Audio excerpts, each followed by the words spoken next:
Well, I'm third from the oldest, and I was the kid who would get up at 4 in the morning and tag along with my dad to go to the flower mart, and was pretty enthused. So I don't know, he probably kind of pegged me as being the guy to take a leadership position in the family.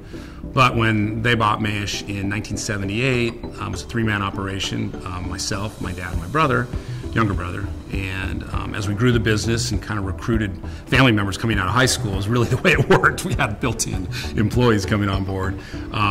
That's how we started, and then we decided to open up multiple branches as we had family members that were kind of trained under me, and we sent them out in the world to open up other branches around the city. And so we became a larger operation. Gradually we grew to being able to import flowers and directly from sources, Holland, Latin America, and so on. And over time we grew to probably by the mid-90s we were a $20 million company and maybe 7 or 8 locations.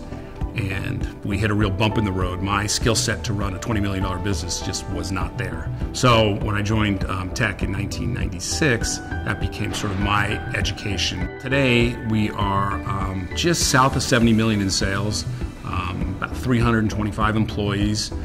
We're 17 locations in 8 states, and really looking to continue to grow and continue to build upon the brand that we've established. In 08, the big recession hit, and we had to make a lot of layoffs and a lot of pay cuts, and we were hit like everybody else. The industry was slammed, and so at that time, I made real early cuts well before it was really apparent how bad it was going to be.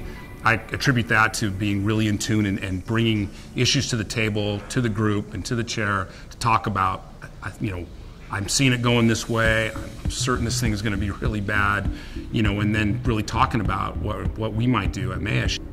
All of a sudden, it just hit me that we're going into 2010 and things haven't changed. We've got to take the bull by the horns and quit being dead dogs languishing and, well, the recession's hurting and everybody's hurting and, and get an initiative. And so we had been down about 20% in sales.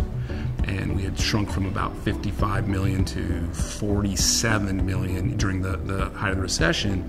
And I came back the next day and I assembled the management team and I said, listen, we got to change this, our mojo. And so I don't know why it hit me, but I came up with the theme, the drive for 55. So to get it back to 55 million in 2010, and I was kind of deemed by the management team that was not inspiring, that was overwhelming. We can't get it back in 1 year. And I was like, I don't care. I have faith that we can do this. We'll get hard after it. So we came up with a slogan. We did coffee cups and shirts, and we did a roadmap with a car. And each branch had a goals to hit, and we met monthly and tracked the results. We had the coffee cups that had the 55-mile-an-hour speed limit on it, and we just played off that theme all year, and we rallied around and we hit it. And so it was, just awesome to have taken a proactive approach to getting out of this languishing mode we were in. I had fallen victim. I was a victim. I'm a victim. It's so bad, the housing market, everything's, and it was easy to play that role. But so it was really cool to present to the group.